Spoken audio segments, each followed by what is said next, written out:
Hello and welcome to another high-octane episode of Full Throttle, the motoring and transport show from the Alliance of British Drivers here on Unprecedented TV. I'm Paul Naylor and I'm flying solo again this week while my usual co-pilot, well, he's the pilot really, isn't he? Brian Gregory is bravely holding the front line somewhere on a beach in Tenerife. Now, I've heard the weather's not too good, so fingers crossed the reports I'm hearing are wrong and it's actually a lot warmer than they say. Fingers crossed, Bri. We want you to come back with a tan. We wish him well, obviously. So coming up today, we've got fuel prices on the climb again, with petrol and diesel now hitting a 3-year high at the pumps. Volkswagen is planning to axe up to 50,000 jobs in Germany as the pressure on Europe's car industry grows. And after the soaking start to 2026, potholes are multiplying across Britain's roads, leaving drivers to pick up the repair bills. We'll also look at new pollution crackdowns that could see petrol and diesel drivers facing fines of up to £1,000, the eye-watering cost of Britain's transition to green energy, and why public support for net zero appears to be cooling. I like that. Plus a fascinating development in clean technology that turns CO2 into methanol, and Wales' latest plans to mandate solar panels or other renewable energy requirements for new homes and commercial buildings. So there's a lot to get through. It's more of a newsy kind of feel this time. So let's buckle up. This is Full Throttle. So first up, the headline has got to be about fuel. Now, I've been trawling the wonderful world of the interweb to find some great stories that we can talk about. And of course, the fuel one was right up there. So Fleet News reports that the fuel costs are spiking due to oil prices rising past $100 a barrel. Yep, we've been there before, folks, but it's been a while. Probably been 3 or 4 years since we've been past $100 a barrel, and that was obviously down to the troubles in Ukraine. This time, it's due to the disruption in the Strait of Hormuz, which is near Iran. And the average cost at UK pumps has risen to £1.37.5 for unleaded a litre on average, and 1.51.5 for diesel. And if the price per barrel remains this high, unleaded could go to £1.50 rapidly, with diesel almost £1.80 a litre. Now, obviously, the problems for this, it's not just for us, the drivers, the people that get from A to B and need to go about their daily business, be it to get to work or to go and see loved ones, hospital appointments, travel, just sort of, for pleasure. It's not just that. It's obviously the commercial implications. Friend of the channel, Howard Cox, who runs Fair Fuel UK, will happily talk to you for hours about the implications of any price rises at the pump.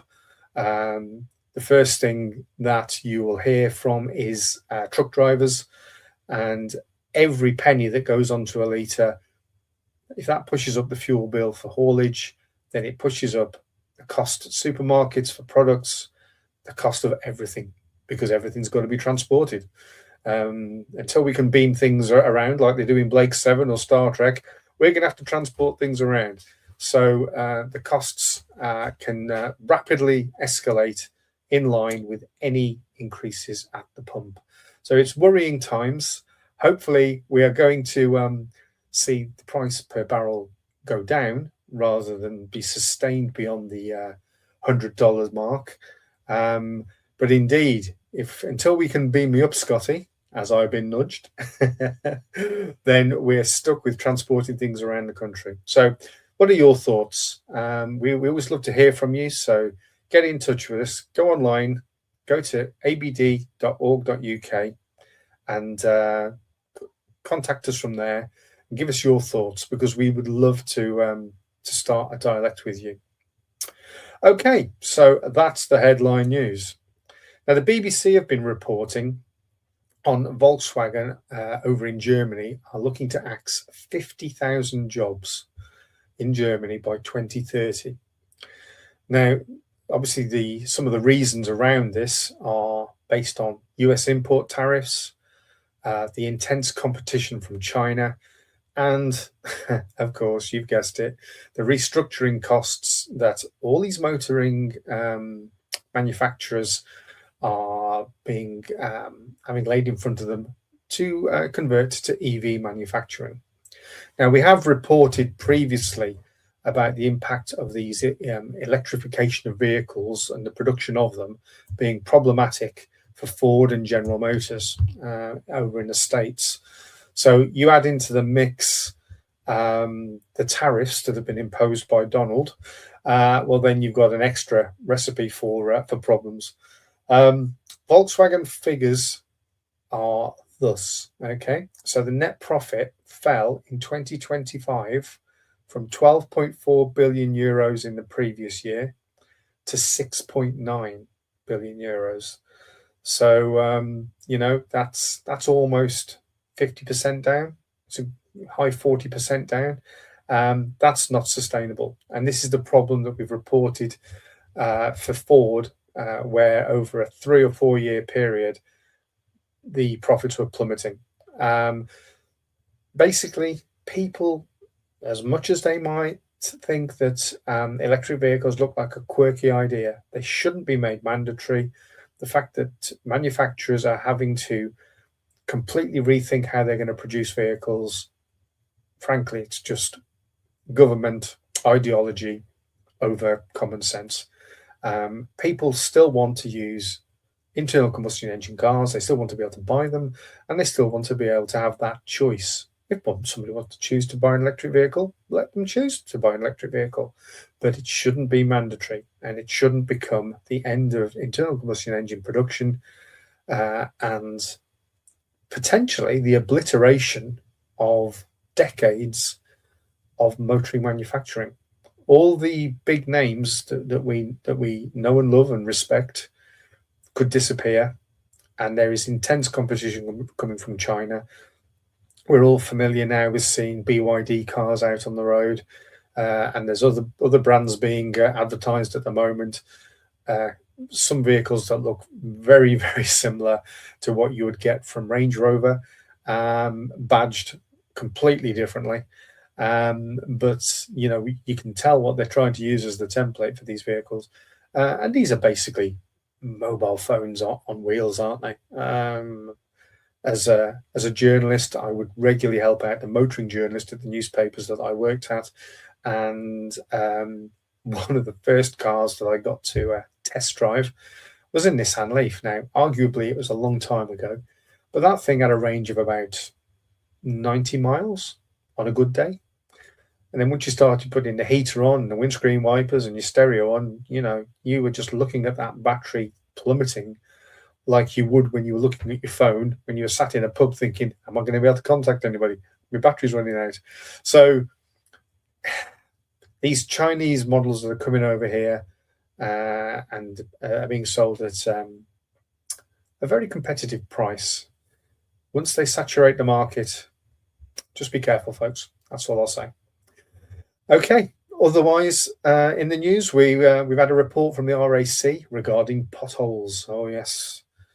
A familiar peril for readers of Driving Sense and people who connect with the Alliance of British Drivers. Potholes have been particularly a peril this winter. Roads have been eroded over the last 12 months, even further than they were previously. And because we've had such a wet winter, when these potholes fill up, it's very difficult to tell when you're driving along where the potholes are. Are they there? Are they not there? As a result, more vehicles are tumbling into these potholes, buckling their wheels, causing all sorts of damage to their cars. The RAC has reported some very sort of sobering figures here. If I can just find these for you.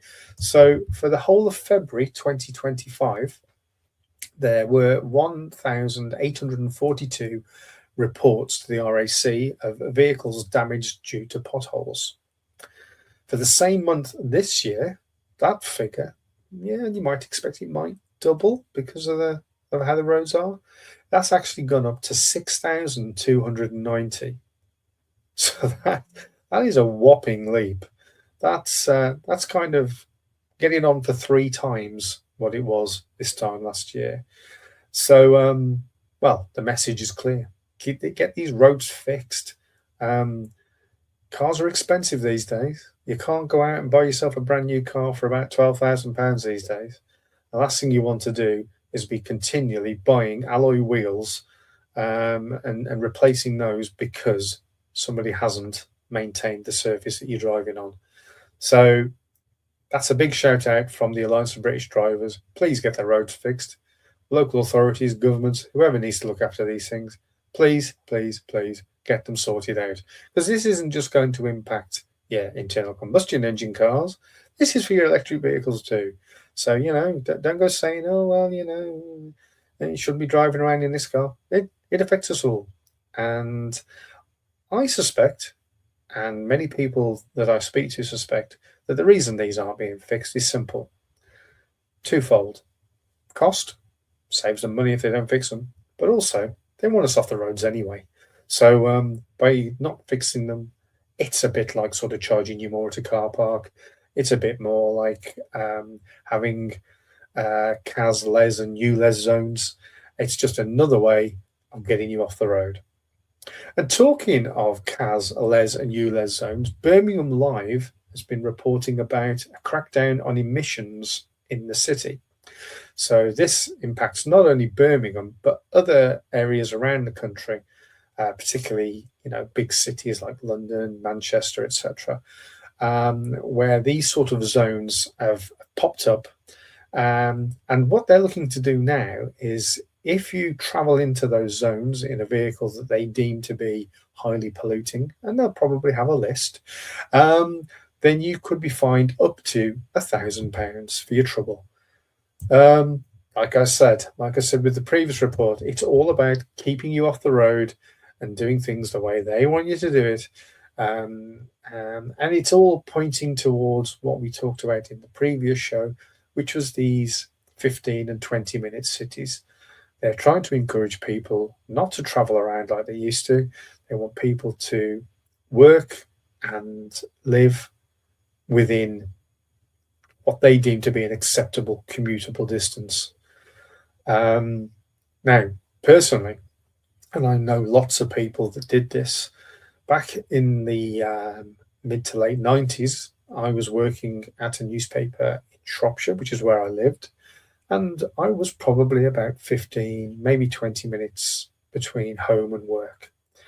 But to climb the greasy pole of success, I had to go looking for a job in the sister newspaper, the Express and Star, based in Wolverhampton.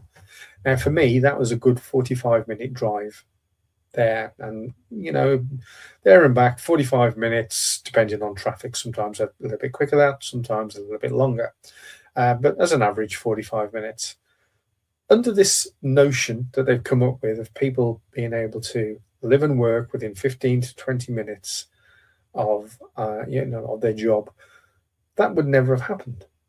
And as a result, I would have probably still been doing the same thing that I was doing then as I'm doing now, because it would have been less opportunity for progression, less opportunity to stretch my wings and sort of learn new skills.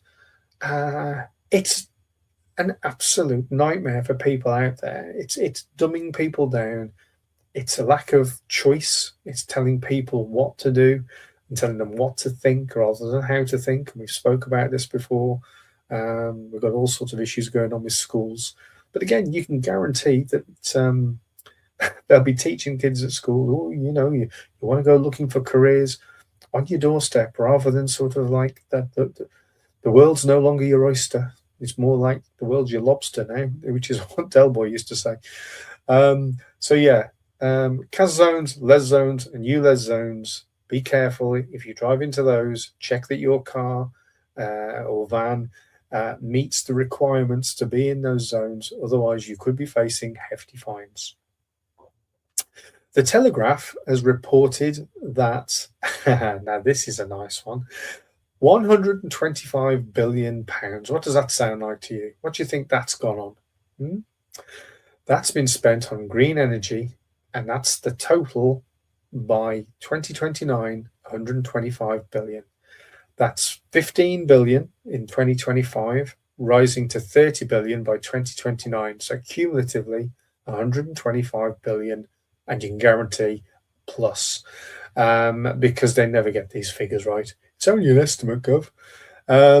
So obviously the worrying thing about this is that this is Ed Miliband having his way, and I feel deflated just thinking about it. Basically, this is being done for no real reason. This green agenda, and you can read all about it in different products that we produce at the Alliance of British Drivers. The green agenda is an ideology rather than a reality. It's CO2 is not the big enemy that people keep making it out to be, and the more people that start to listen and realize this, then the better it's going to be for everybody. And that kind of links into our next story, which is that the support for the UK net zero urgency has declined to 29% this year, when it was around 54% in 2021. So why is this ideology fading? Well, people are finally waking up and realizing that, first and foremost, people look after their own interests, and that's just a natural thing to do. And they're realizing that the cost of it is completely prohibitive, even if it was, necessary, even if it was something that we needed to do. The fact of the matter is that CO2 isn't the enemy that we're being told that it is. We are, as a people, we are not creating significant amounts of CO2 that are creating issues around the world. And even if we were, the fact that the UK produces such a tiny, tiny proportion worldwide, and somehow wants to be, the leader in going down this net zero route, when there's huge countries like America, China, Pakistan, India, the list goes on, Russia, that aren't on board with this. I mean, we've all seen Donald Trump talking about this and saying, it's a load of nonsense. Now, I'm not particularly a massive fan of Donald Trump. There's a lot of things he does wrong. But on this one, he's right. This is an ideology that we're being told is scientifically correct when it's not. It really isn't. And there's science out there that backs that up, to the contrary. And unfortunately, it's being quashed. And anybody that tries to get the message out there is being quashed along with it. So we do our best. We do our best to inform. So yeah, 125 billion. Just think what that could have gone on. We could have given more than Chagos Islands back. We could have given 2 or 3 islands. We could have given Scotland back. Hey, there you go. Kidding. But I mean, that just goes to show what a ridiculous idea that the whole Chagos thing is. If we're facing a bill of 125 billion, in addition to whatever the billions were that were involved in the Chagos Island deal, then I'm afraid as a country, we're just... If the nation were accountants working with zero software, then they would be questioning what was going through the books. That's all I'd say. Right. Now, like I say, the support for net zero has declined. And in fact, SciTech Daily has reported that a new catalyst is now available that converts CO2 into methanol. So even if it were a problem, there is now this converter that is a breakthrough by ETH Zurich. And what it does is it converts CO2 to methanol, which is the building block for thousands of everyday products, ranging from plastics and paints to life-saving medicines. So not only is it a cure for the CO2 problem that doesn't actually exist, but also by being able to create methanol in a fairly simple process. I'm sure there's a bit more to it than I think, but a process that could be readily available within the next 10 to 15 years.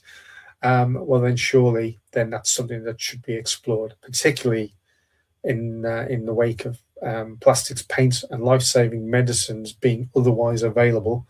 So anything that we can do to carry on producing those should be fully supported. What are your thoughts on any of these, folks? I mean, if get in touch with us, abd.org.uk, and if you're not already a member, get on there, sign up. You're looking at £30 a year to support the cause, or £45, and with the £45 offering, you will also receive 4 times a year a printed copy of Driving Sense Extra. And Driving Sense Extra is packed full of motoring stories and the counter argument against green ideology. So it's well worth a read. And if you, like us, feel that we're being sold a pup, then you need to get on board and just join the fight. Woo, woo, woo. Business Green is reporting that, and now you like this, particularly if you live over the border in Wales. Like I say, I was originally from Shropshire and I bordered Wales. Wales is set to make it mandatory for new builds, homes and commercial, to have solar panels or similar renewables starting from March next year. Now, this is likely to obviously add thousands to the cost of a new home. I think, if I remember correctly, the figures I saw were it will add probably on average £3,500 to £5,000 for new builds. Obviously, when you're retrofitting that sort of technology, it costs a bit more, but still, to have to have the mandatory requirement to buy those products, even if you don't want them, and then face a cost for it, it's a little bit of an ask, isn't it? So that's something to watch out for in Wales. If you're thinking of buying a new house in the next, in the next year or so, get it quick, get one there, because by this time next year, you're going to be looking at having all sorts of renewables on there. Now, in the article, it doesn't actually state pure and simple that it will be solar panels, but we think that that's most likely to be the case because that's the easiest type of renewable that you can put with a property. But obviously, it's going to come down to heat pumps and who knows, maybe even a great big windmill in your back garden. That'd be nice, wouldn't it? It doubles up as something to dry your clothes on as well. And on a really hot day, it can fan you as well. So, it's what a bonus. But another strange idea coming from an increasingly woke management system. I do quite often wonder where we're going as a country. There's people that have become who have got roles of significant power in different areas, be it schooling or the government, policing, the entertainment industry, that have got a very fixed idea about how people should think. And it's so wrong. We are throwing away our civil liberties. We are throwing away our right to opinion, our right to express ourselves the way that we want to express ourselves. And I'm sure it's kind of come full circle, because I think the whole idea originally was that to express yourself was now what has become the norm. And what was the norm is now something where people are actually saying, can we not express our thoughts and feelings based on that, rather than that being the alternative ideology now? I know what I mean. I'm sure you get what I mean. So it's kind of been flipped on its head. So if you are sort of left-leaning, then, be careful what you want, because sometimes you might get it. And I've got a feeling that we're going down that route rapidly. And it's not something that I think will be good for the country, it won't be good for people. I don't think it's been very good for people at all already. I think a lot of the mental health issues that are going on out there can, in many ways, been attributed to the way that we're leading our lives these days. And that's not just the way technology is advanced, but also the fact that we're being told what to think rather than how to think. And I think that needs to be reversed pretty pronto. That's just my ramblings, but welcome to Inside My Head. So if you've got any thoughts on anything that we've discussed here today, please get in touch. You can get in touch with us through abd.org.uk. You can email me direct, paul@mediaandyou.co.uk. If you've got any article suggestions for Driving Sense magazine, please send them through to us, particularly if you're a member of the Alliance of British Drivers. We would love to hear from you.